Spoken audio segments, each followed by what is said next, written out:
Welcome to another edition of the A-List Podcast. I'm your host, Sherrod Blakely, and I'm joined by Gary Washburn of the Boston Globe. What's up, Gary?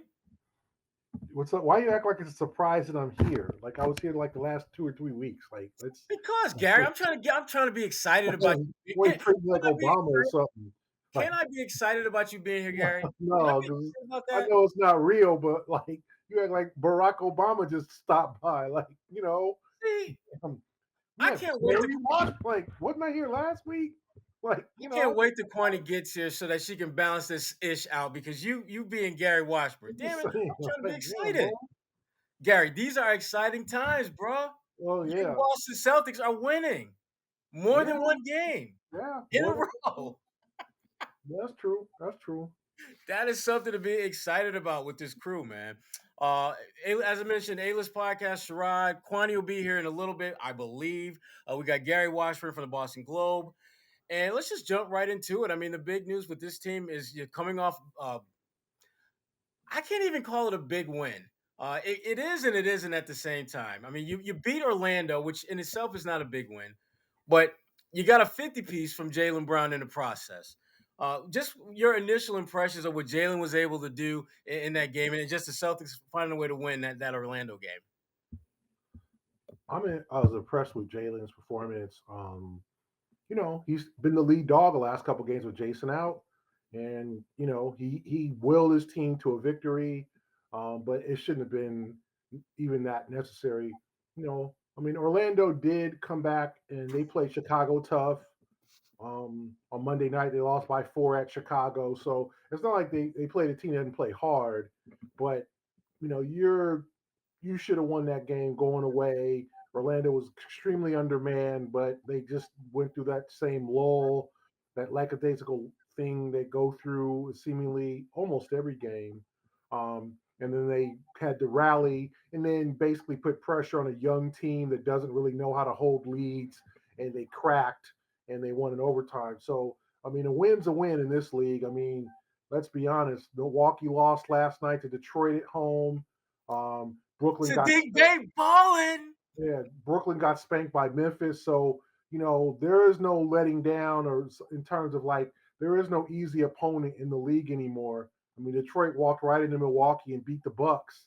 That was probably one of the more improbable wins of the season. And then I said Memphis went into Brooklyn when they were getting healthier and led by as many as 25 or something at Brooklyn. So a win's a win. So you can't uh, come down on them too hard, but they've got to be more consistent, and they've got to take advantage of this part of the schedule to try to get some, get ahead and get out of that play in and start building some momentum. Yeah. I mean, I had mixed feelings about the game because I love the fact that Jaylen Brown was so damn assertive and aggressive, and I thought that not only was he scoring, but it seemed that it was one of the few games that I've seen this Celtics team play where the way Jaylen Brown played seemed to kind of slow drip among the other guys. Like it looked as though he wasn't the only one out there being uber aggressive out there. And they need to figure out when one of their big dogs has it going, they need to replicate the way that they're going about doing their business. And as you pointed out, it was one of those the weekend was just one of those periods where a lot of not so great teams were finding ways to win games. As you pointed out, Detroit Pistons beating Milwaukee, which should never happen in this day and age. Even as depleted as Milwaukee may be at times, they should never lose to Detroit because Detroit's that bad. And the Brooklyn game, I mean, well, Memphis is real.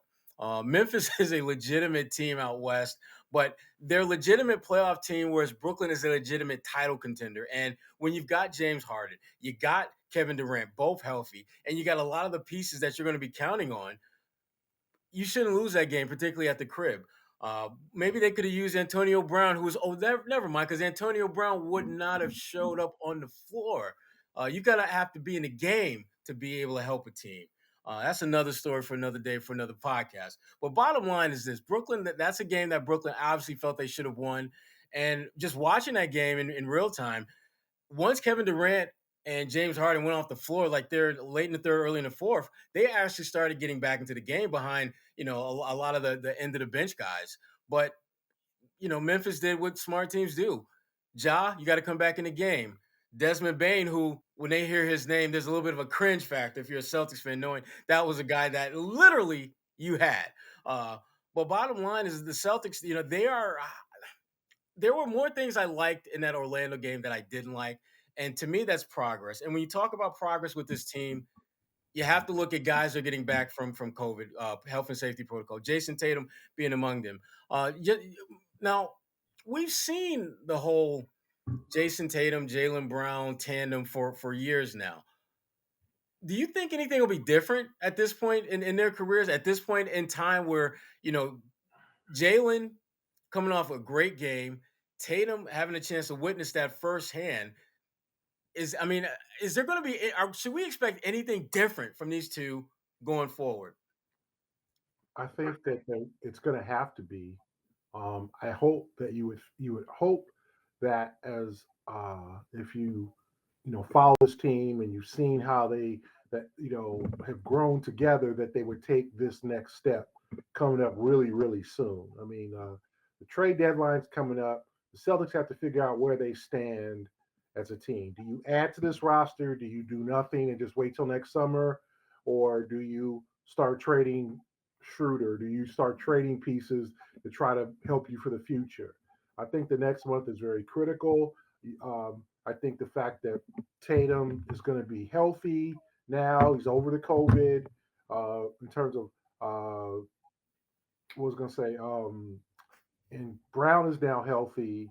That um, there are, it's time. It's time for this team to step up. The schedule gets a little bit easier. Interesting two-game set coming up. Starting Thursday with the Knicks. Then they finish the season series with New York already. But then, I mean, it's time for them to start putting the pedal to the metal, picking up some wins, getting above 500, and start making a move in the East. We're almost halfway through the season.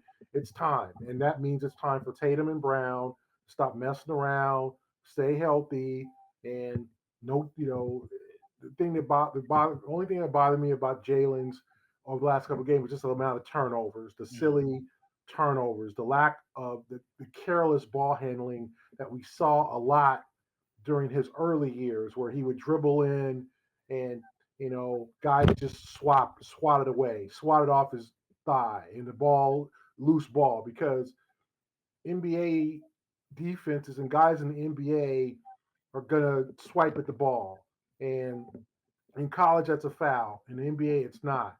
And if they see Jaylen being kind of loosey with the ball, the scouting report says swipe at it because he's careless with it. He's got to get better at his handle. He's got to stop the unforced turnovers, the steals, the getting other teams going by turn over the ball. And the same with Jayson. Jayson's got to be better too. But you would think now, Jaylen coming off a 50-point game, and then another good game against Phoenix the other night. Jayson healthy. Okay, now no more excuses, no more COVID excuses, no more injuries, all that. It's time for us to get going. If you say that if you're the Celtics, and make a move and put it in the next gear, because I just think they've been languishing now. It's 37 games of the season. The San Antonio game is very important. They have not played well against the Spurs, especially in Boston over the years. San Antonio's going to come with a game plan because they always play. They're always such a well coached team with under Pop, and it's a game they can't take lightly. And it gets them to 500 if they win, and then you try to take off. That's my thing. Like, it's no more excuses for Brown and Tatum. Let's see what they got. Yeah, I agree. And the one thing about Tatum and Brown that I think is kind of cool is that we've had enough of them playing together, and we've also had sample sizes that are pretty decent of them when the other is not around. And my takeaway with that is this: Tatum is clearly the better playmaker, without question. And with Brown, I think that they tend, and by they I mean the guys around him, they tend to take a little bit more on Jalen's demeanor as far as being aggressive than I do Tatum's, I think. And so to me, when you're able to mash those two things together, Tatum being more of a facilitator, more of a playmaker, and Jalen continuing to be aggressive, but not necessarily being a ball handler in that aggressiveness, because that at this point I think is his biggest flaw as a player. I think that gives them that potential synergy to take off. And as you pointed out, Gary, the schedule is very amicable for them to have some success. Really, we should be talking a week from now. We should be talking about a Celtics team that's above 500. If we're being honest about the teams they're playing and how they should be playing against those teams. But we've all seen time and time again that this Celtics team is as unpredictable as can any team can be. There are games like you look at Phoenix, a team that should have just come in here and smashed them. They did just the opposite of that. They were in control of that game from the outset. And Orlando, a team that Orlando, it's in their interest to not win games. They're not going to the playoffs. They're not going to compete for the playing game. Every loss is a good thing for that team, and yet they came in here and damn near had this game, in the pocket with about what fourth quarter they were up double digits. You, in theory, you shouldn't lose games like that, but again, the Celtics, they've got to figure out, and you're right. I mean, Jaylen and Jayson, they are, they're going to be, the guys that jumpstart this thing. But I do think seeing Tatum being more of a facilitator, which I think he's more than capable of doing, and continuing to rebound at a high level, and that's a part of his game he doesn't really get much credit for. He's been one or two rebounds short of a double double, like the last 5 games that he played before he went in the protocol. So he's getting it done at that end of the floor, and his assist numbers have been pretty decent. I mean, they've been like 4 and better, I think, in like 5 of the last 6 games or something like that. And again, your point about Jalen, that was my biggest issue. And we talked about this on the Garden Report after the game. My biggest issue with him was the turnovers. The fact is, he's turning the ball over like James Harden, but you're not giving me James Harden production. Because James Harden, he'll have 4, 5, 6 turnovers, but he'll have like 7, 8, 9 assists. He'll have 30, 35 points. When you're turning the ball over 6, 7 times and you get like 2, 3 assists, bruh, and most of those turnovers aren't even the defense all up in your grill. They're just like you losing the ball, trying to make a move. You've got to tighten that thing up if you're going to have the kind of success and help this team the way you are capable of. So, but bottom line is they got a couple of wins. They certainly have reasons to be a little bit more optimistic about themselves going forward.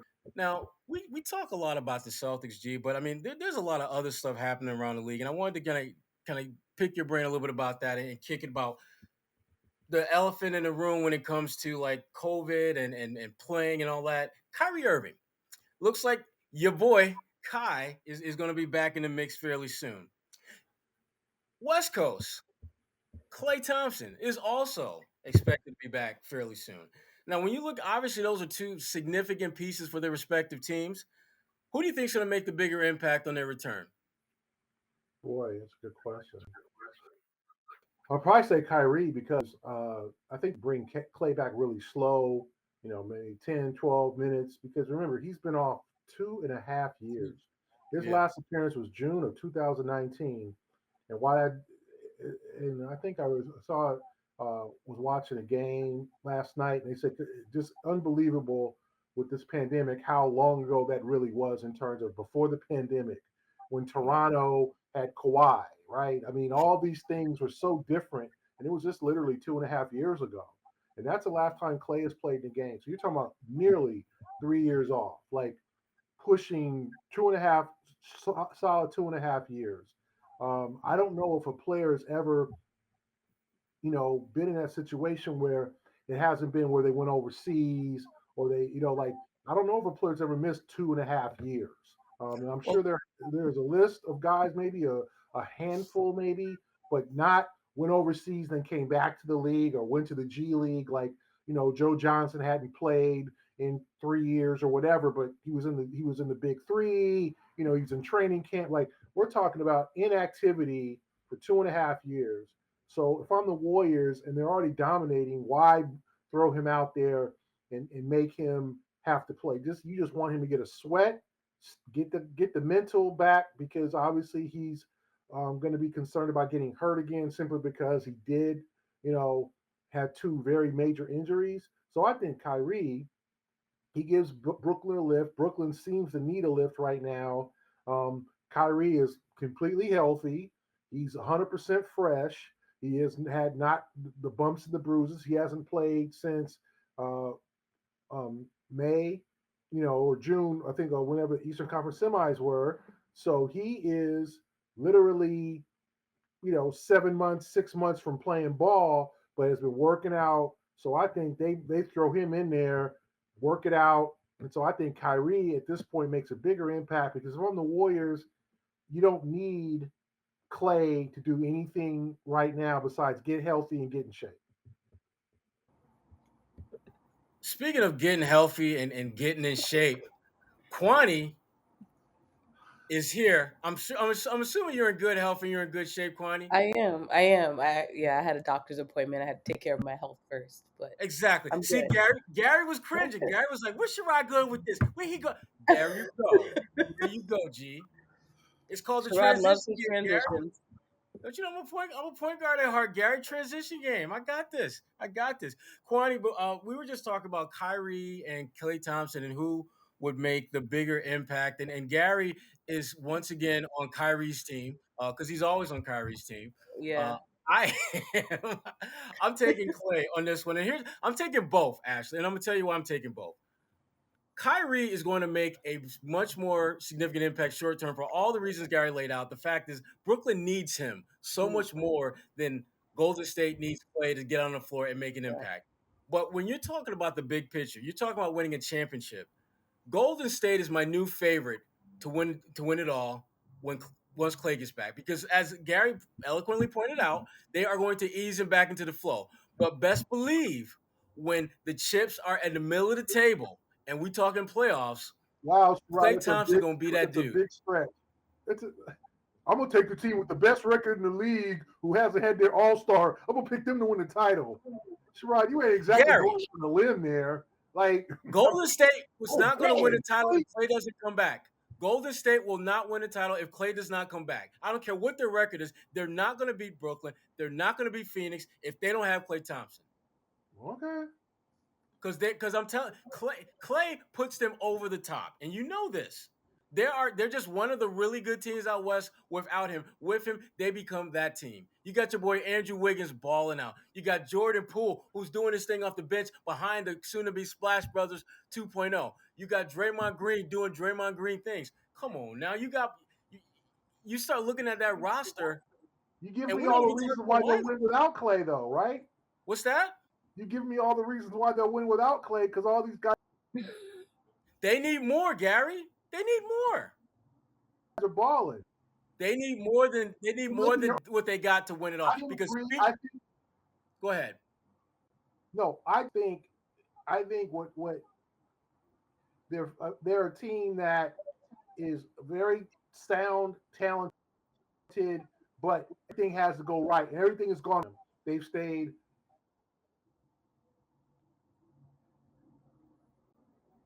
Yeah, frozen. relatively healthy. I don't think they've been affected. Can y'all hear me? Yeah, we We hear can you. hear you now. Okay. Freeze frame. Dude, that ain't my fault. Sure, you got that. Of course, he has to blame Yeah. us. I So can't anyway, stand you. you See, of got course it's our fault. Right. it's your fault, but y'all, Okay, Cal. but the Warriors have had everybody like you full. Otto Porter Jr. came there, has resurrected his career. Um, you know, Draymond's been Draymond. Like Andrew Wiggins, on the verge of an all. Everything has gone right for them, and right, and so I think that's helped. But I also think they have that winning culture there. Like they know how to win. Gary Payton was free to sign anybody in the league. The Warriors brought him in, and all of a sudden the light was kind of unpopular there. He's shown that he's worth it, that roster spot. So that's good management, as they have, good drafting, good decisions, and everything's gone right. Now, and we haven't talked about Sherrod, we haven't talked about James Wiseman. Okay, so they're gonna get a fresh young big to add to their, because Kevon Looney is a solid big. He's got his limitations. You're gonna add Wiseman and Thompson. Yeah, I think they're the favorites at this point because you can't trust Brooklyn at this point. Phoenix, I like Phoenix a lot. I think they'll be the Warriors' biggest competitor. That Western Conference Finals between Phoenix and Golden State's gonna be a war. Hmm. If Clay's not in the building, I'm taking Phoenix, though. I'm gonna tell you that now. I don't care who's got home court. I'm taking Phoenix.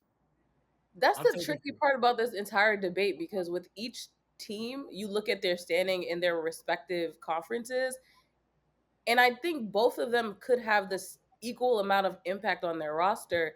The thing that I'm hesitant about Kyrie is the fact that he's been inconsistent for the last few years when it seemed as though things weren't going his way. So, if in an ideal world, I think for Kyrie, he would have a bigger impact on Brooklyn, especially with the East. I think it's a little, I don't want to like dumb down the East, but I think generally it seems to be a easier conference for the Nets to come out on top versus the Warriors do have that competition in the West with the Suns and everyone's banking on them to get back. So I don't even know what my answer is because I just rambled, but I guess I would You say did. Kyrie has the You most did. impact She, she, technically. she absolutely rambled. Well, I here's the other thing. He's going to give Brooklyn that stimulus that they need to get back on track and start winning and close that gap between them and Chicago. But with Klay, it's you don't it's get that drama. You just well, get you're well, shooting. you're gonna it's gonna be a lot of stop and start with him. I mean, he's gonna have Yeah. a couple good games because they're gonna be on the road and they're gonna come home and he's gonna sit back and be bro man, chilling, watching the game like we do. And then it's gonna be like, oh, gotta go back to work, gotta hit the road, gotta go to work now. Yeah.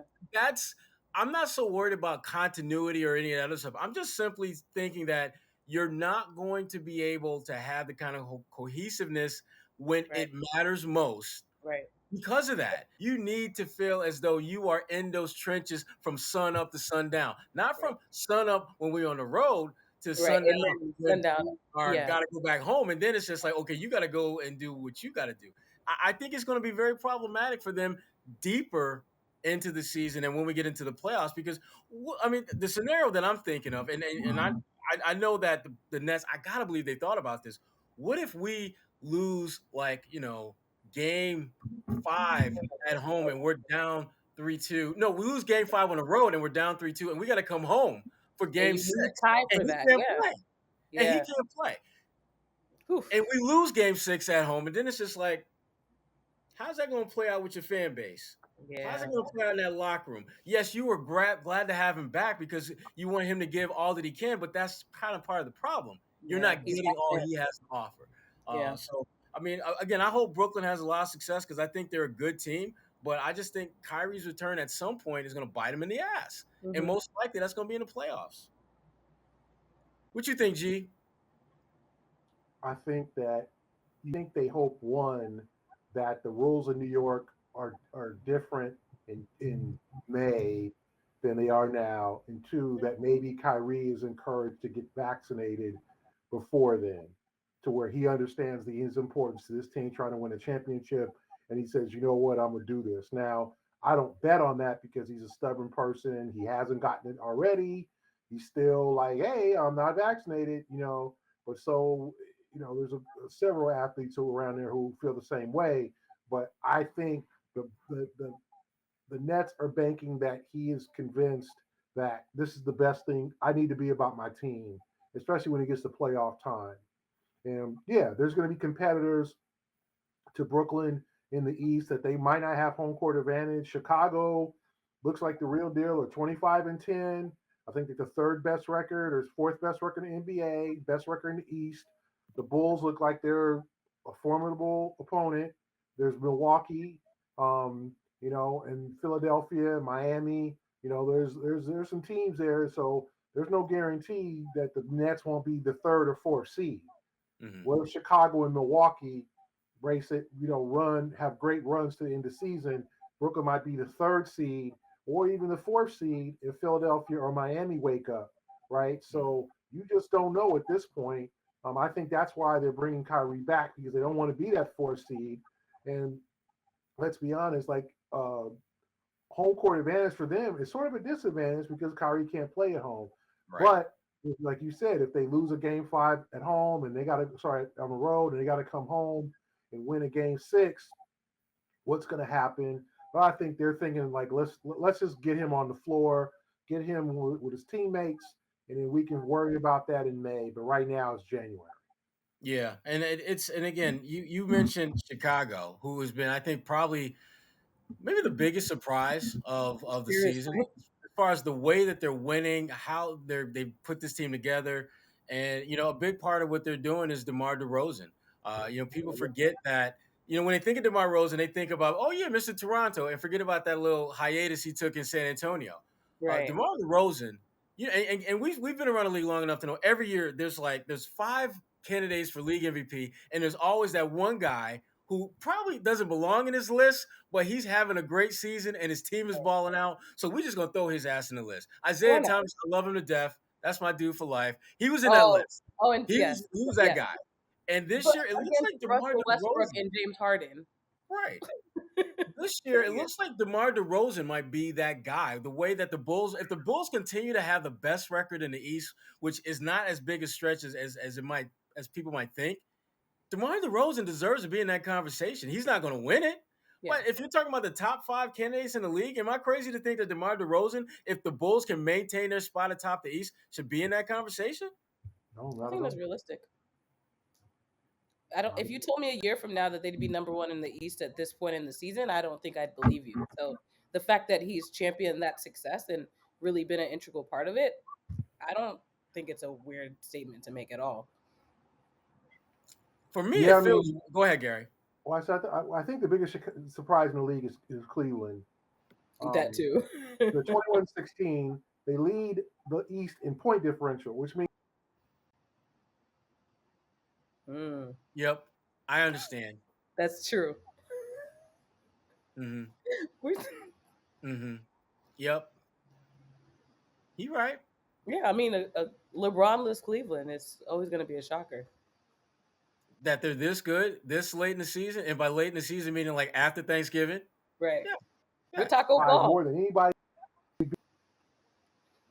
Did you say Taco Fall? Yeah, I did. I love Taco Fall. Also, we're trolls because if you are listening, Gary wasn't saying anything, so don't feel as though your audio went out. Yeah, we're just trolling Gary. Because he has that dial up right now, so it's been a struggle for him. Yeah, does it still make that sound? That ding, ding.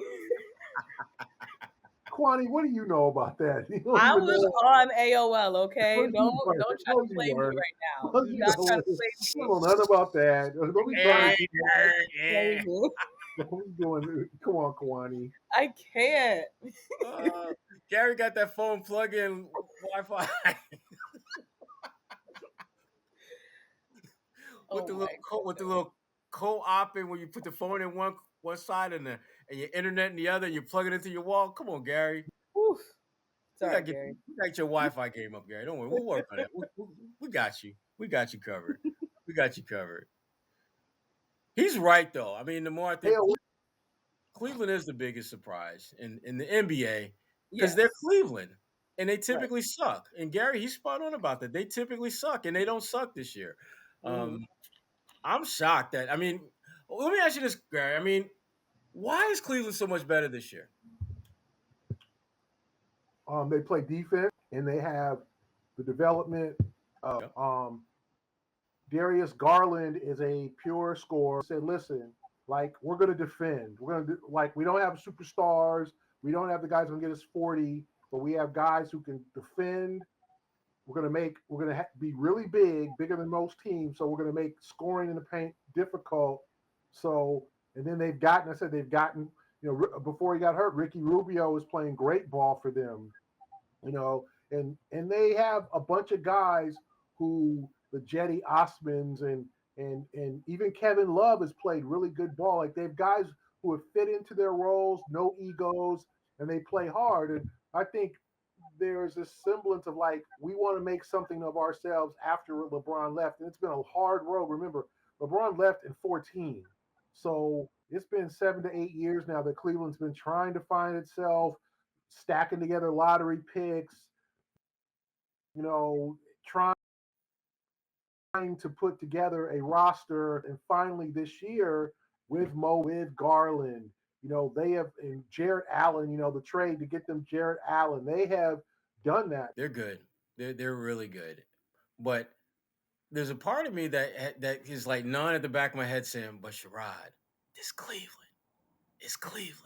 You know they're gonna do something to mess this up. You know they're gonna do Mhm. something to screw this It's up. like when we They're make gonna fun of the Knicks. It's just like something has to go wrong. yeah. But the Knicks was so flawed and so fraudulent. I mean, and I love the Knicks. I love Tom Thibodeau, what he can do in his first season. Always in his first season. I First love season. him as a first season coach.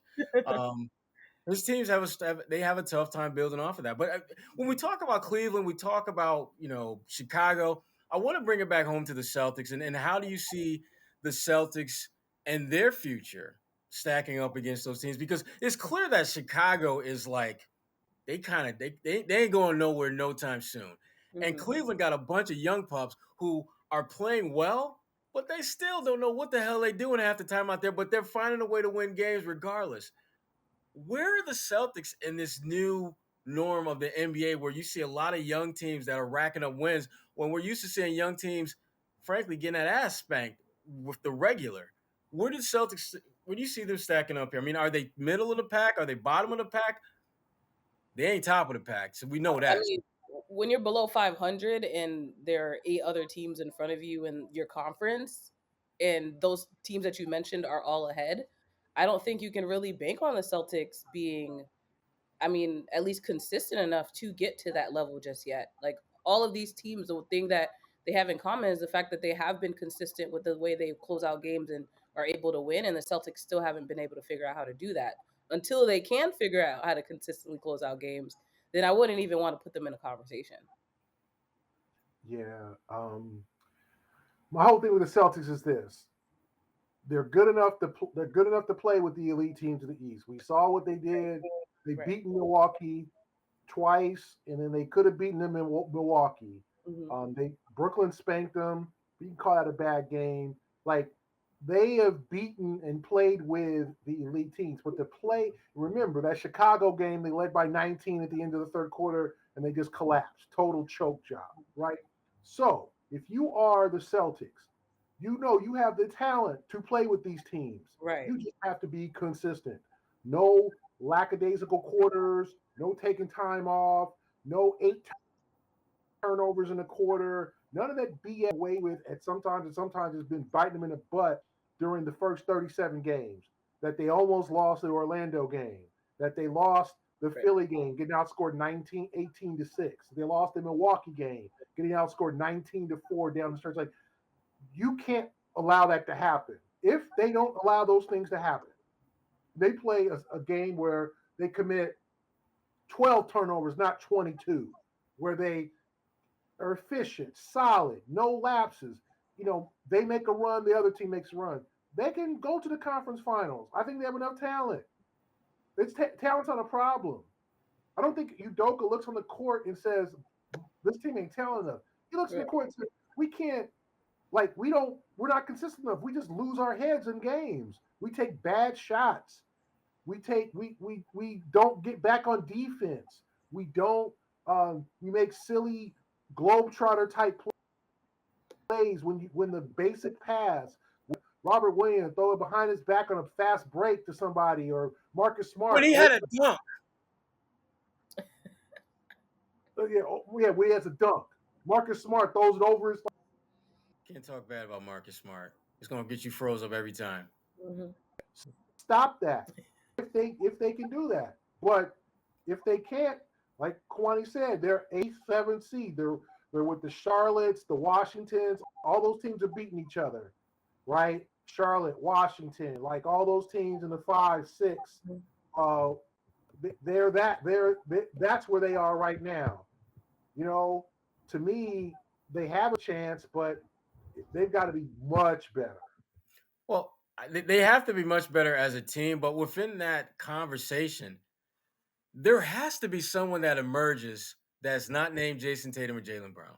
When you look at Cleveland, you look at Chicago, you start looking at all these teams that are near the top, someone has emerged that may not necessarily been on everyone's radar at the start of the season. And I don't see that with the Celtics. I love what Grant Williams is doing. And if I had to put like my top 5 most improved players in the NBA, he's probably 4th or 5th on my list.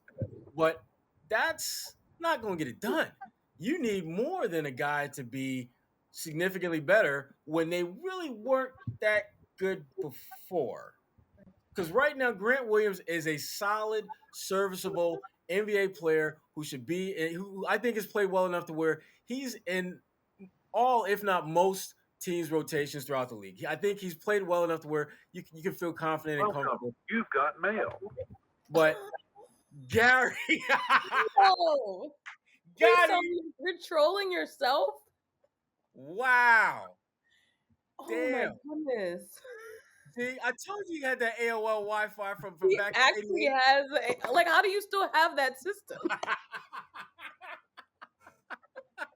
I still have an AOL account. Damn right. Wow. That He- just made my day.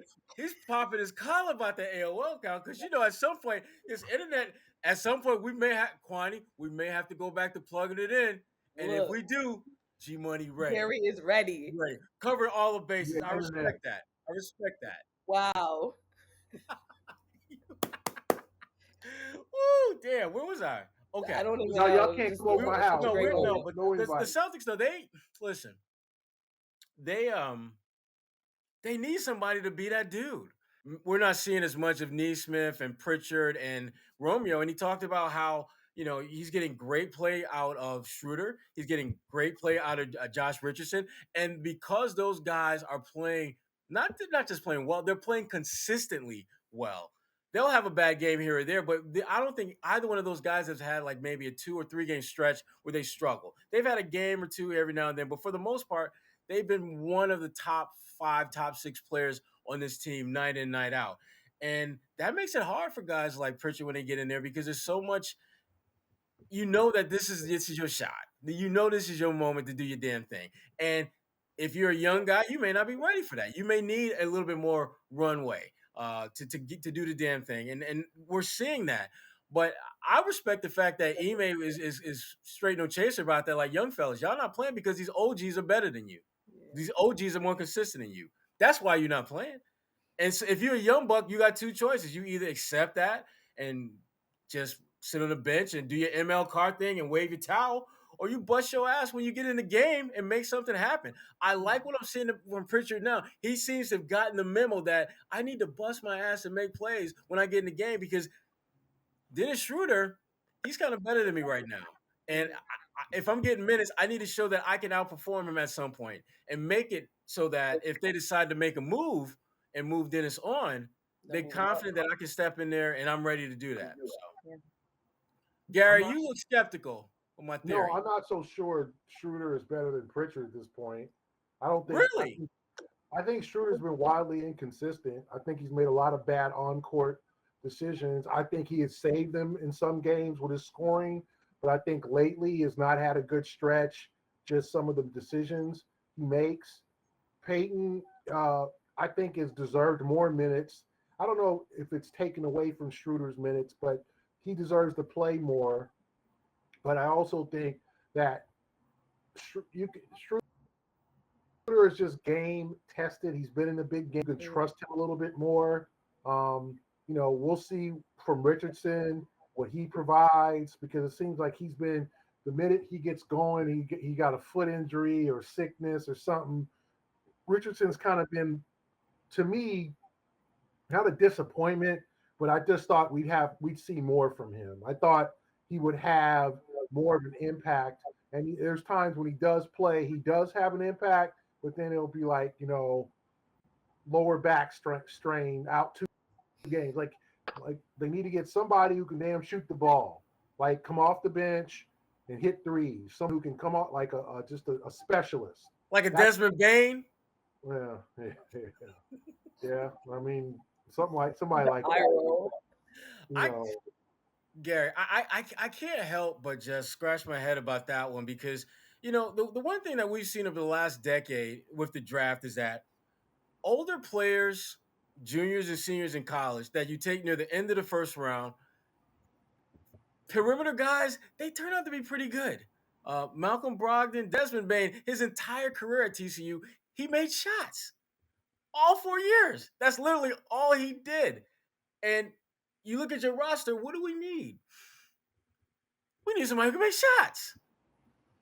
I understand the thinking behind him that, he's an older guy and maybe he's limited, but you know what? I'd rather have 3 or 4 good years from a guy who I know is ready to make shots than to maybe have a guy that can have a longer career, but I got to develop and hope that he develops enough to where his upside is reached before he's on to another team. But anyway, I'm not going to crap on your boy. Yeah, the past. That's in the past. That's in the past. So Kwani, Yeah. for being tardy, you should have to do like laps or something, or some type of like there should be some punishment. I wait, no, that would be me. That would be too cruel. I was thinking about Kwani and all of her commenters on a new Oh pitch that my we God. we haven't really we haven't really gone to that. I Were they? posted that last year. Oh, you make like last year was last year Yeah. instead of 5 days ago. Hmm. There you go. I got my jokes.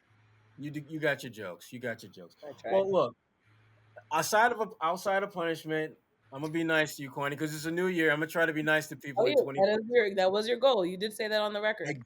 I did, which is why I'm not gonna give you more crap than I want to. Cool. So, Kwani, what you got coming up on NBC 10? I still have the hub today. I actually have an interview with the DA Rachel Rollins Okay. for NBC 10 Boston.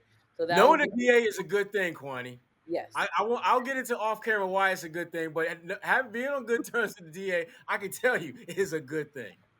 I hope that I don't need to really know her, but I see what you mean. She actually just got selected to be the next U.S. Representative for the United States, the Attorney General or whatever. I'm still figuring out the logistics of that, but that would be a good interview. I don't know.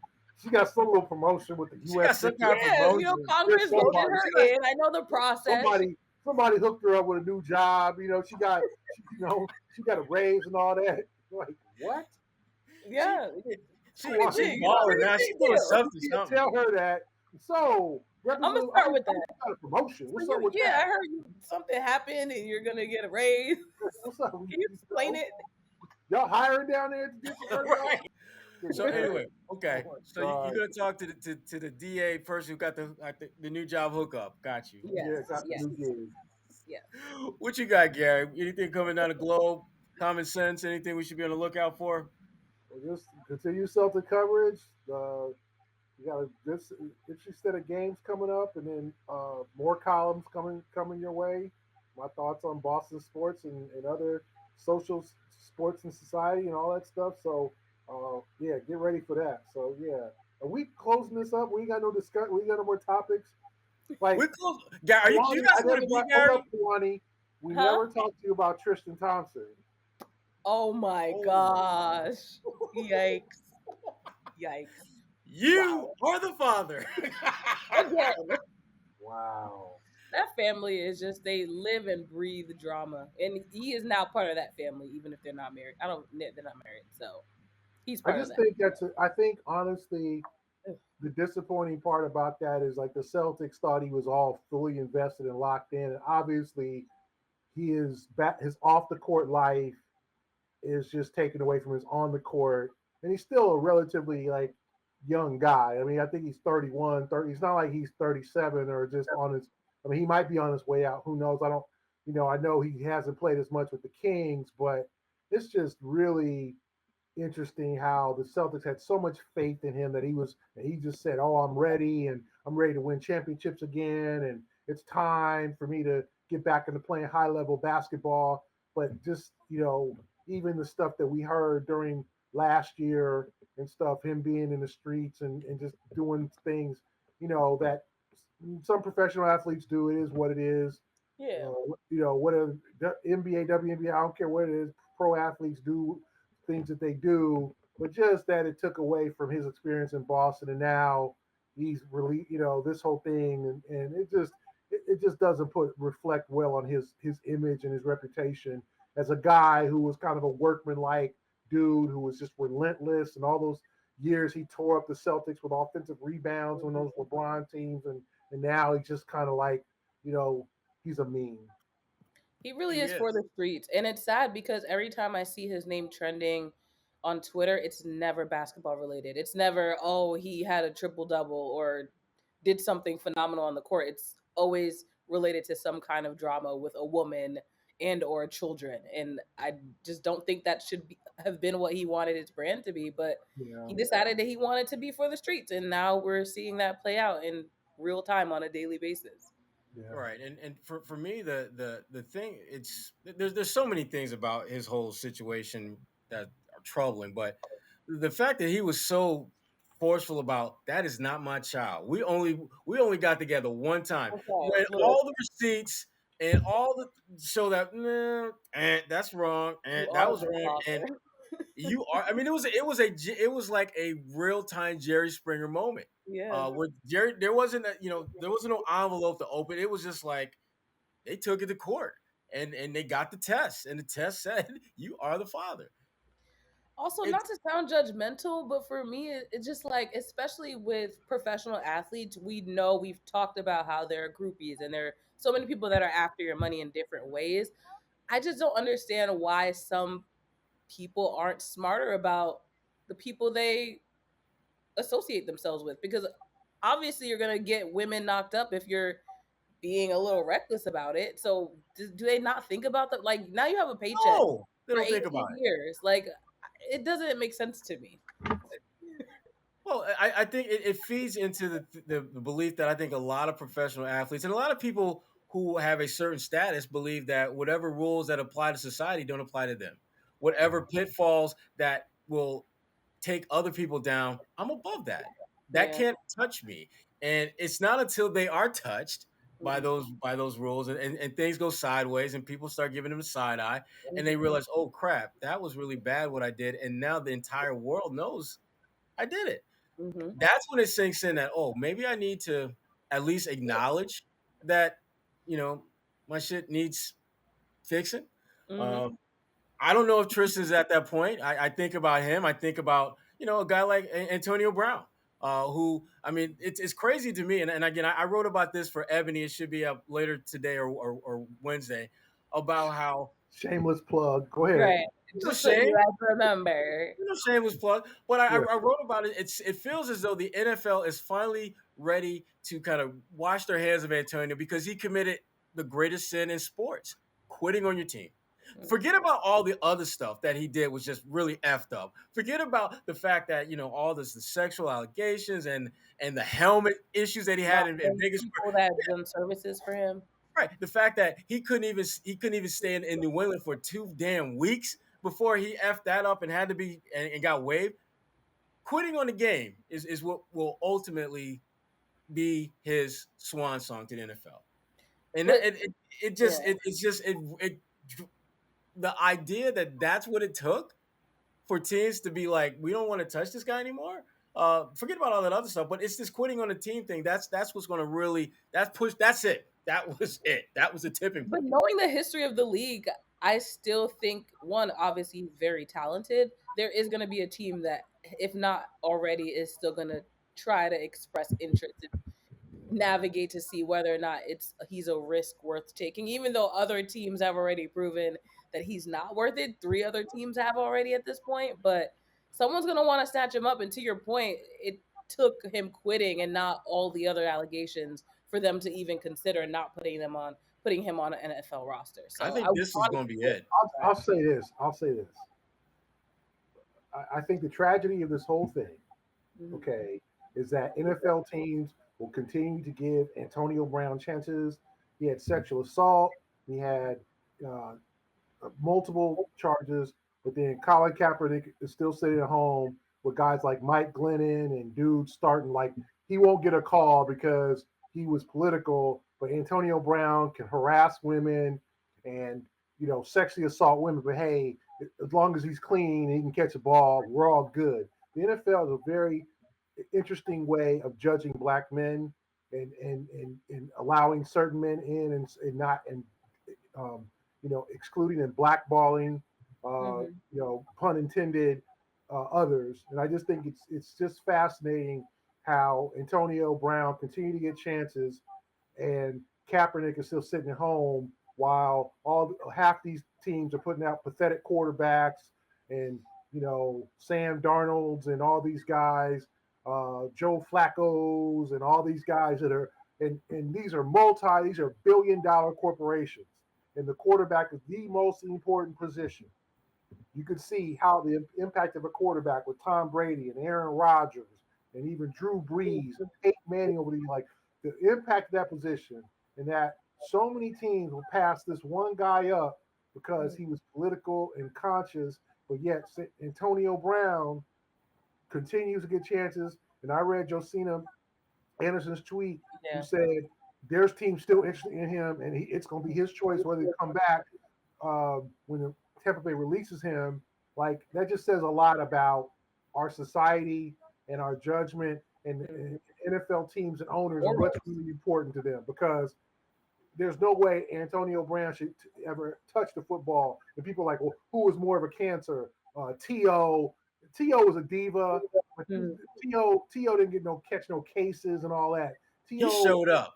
Yeah, T.O. wasn't in. He played in the Super Bowl with a broken leg. Like, I'm a big T.O. guy because I just loved his style play and all that. I didn't like the Sharpie was a little much, but Actually, the comparing, Sharpie was cool. I hated. Oh, well, who's more of a diva now? Like, I see this. Oh, T.O. or no, not T.O. T.O. You're not wasn't with the comparing, yeah. law. T.O. didn't like his teammates.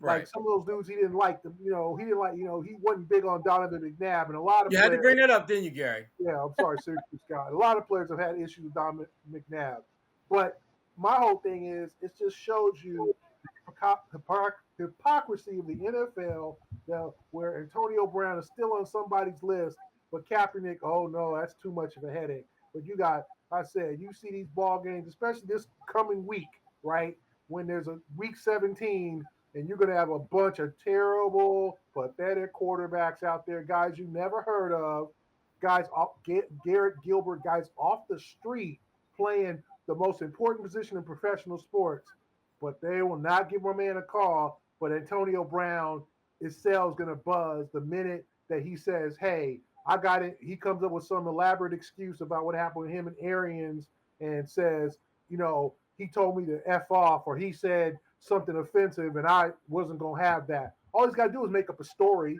All he's got to do is say, Arians told me get out of what did said something to me offensive, and people are going to be like, well, maybe. So it just, the hypocrisy of the NFL is just fascinating. That's all. Yep. It is. Go ahead, Kwani. No, that I agree. It is fascinating, and unfortunately, it's consistent. Their hypocrisy has been alive and well for a long time, and I don't I don't know if it's ever going to go away.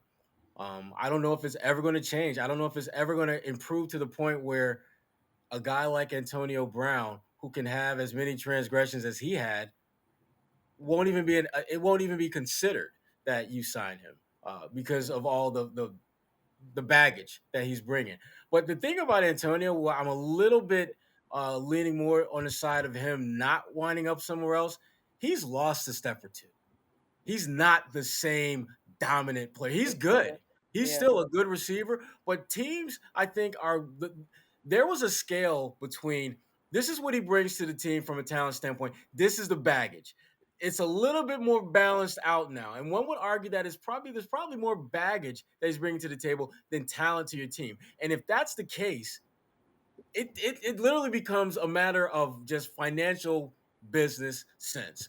Is he worth the baggage? And I think before he got to Tampa Bay, because Tom Brady signed off on him, teams were like, you know what? If things don't work out there, we'll take a chance on him. But when he screwed up things in Tampa Bay the way he did, not only to the point where they got rid of him, but to the point where he showed his ass out the door. I mean, stripping off in the middle of a game, I don't care what your coach has told you. Right. Just wait You it don't out. do it. I mean, go run into the locker room and just say, you're not coming out, you're not playing anymore. That's fine. You can do that. And if you decide to leave from there, go ahead. But the fact that he went so far and out, so dramatic in his exit, you know that if you're a team, I know he's still got talent, Yeah. but damn, what if he did that on us? What if a coach told him something he didn't want to hear, or he had some soreness that he maybe wanted to play through or didn't want to play through, but bottom line, he didn't want to be out there on the field. Is he gonna? I mean, this time he went around and to the outside. Next time he may go to the middle of the damn field and just say nobody playing because I'm not playing. Mm-hmm. You don't know if he's going to do that or not, and the fact that no one can feel confident that he would never do something like that, it's going to be harder for teams to justify bringing him in at this point. Because again, the talent before was so great that it was deemed worth it. I don't think the talent is that good anymore. And that's the one thing that NFL teams have been consistent about, even in their hypocrisy. They're not gonna bring in guys who are horrific unless there is either there's a talent or there is a comfort level that they bring. Because Gary, to your point, all the crappy quarterbacks that they brought in and not Kaepernick, they're comfortable with them guys. Those guys are potato chips, apple dates, whatever your favorite little snack is. That's what those guys are. They make them feel comfortable. Kaepernick, he brings a little bit more substance to the table, and they weren't about that. They weren't about that. Agreed. So I'm looking at Antonio Brown. I just don't think he's going to be back. I just don't. I just don't think it's going to happen. So, We'll but find we'll out. find out soon enough. Right. I know he ain't playing for Tampa Bay. I do know that. And he won't be playing for New England. Yeah. Actually, I wouldn't put it past New England. Don't sleep. After I said it, I realized Don't that. even sleep. I mean, well, let's put it this way: when he got waived from the Raiders, he signed with New England the same day. Mm-hmm. Same day, not a day passed where he was free to talk to anyone. Was he already a New England Patriot? So would anyone be shocked? No, you shouldn't be shocked. I'd be disappointed. Right. I would be disappointed, but I wouldn't be shocked because and again, it goes back to what I was saying earlier. I just don't think the headaches that he brings are worth the talent isn't worth the headaches that are going to come with him. I think that's ultimately the line that most teams, if not all 31 other teams outside of Tampa Bay, I think that's ultimately what they're going to decide on. The headache ain't worth it. So, good podcast, team. We've talked about everything under the sun. Even when Kwani coming in all late and tardy. Hey, maybe I should be late every week. I'm kidding. Wow. I wouldn't do that. Gary, you know she thinking about it, right? You know she thinking about that, right? I'm not. Like, let me make my regular routine. Let me just ease on late into the podcast, about 15 minutes late, and just kind of, just see what pop they talking in. about. What y'all talking about, fellas? What y'all talking about? We gotta be out of here. We out of here. Kwani, wrap us up, Kwani. Wrap us up. Do that, Kwani. Can you do that? Yes, I can do that. If you're listening and haven't subscribed already, thanks for getting this far into the podcast. Definitely subscribe, share it with a friend, give us a review. For Sherrod Blakely and Gary Washburn, I'm Kwani A. Lunis. Thank you for listening to the A-List Podcast.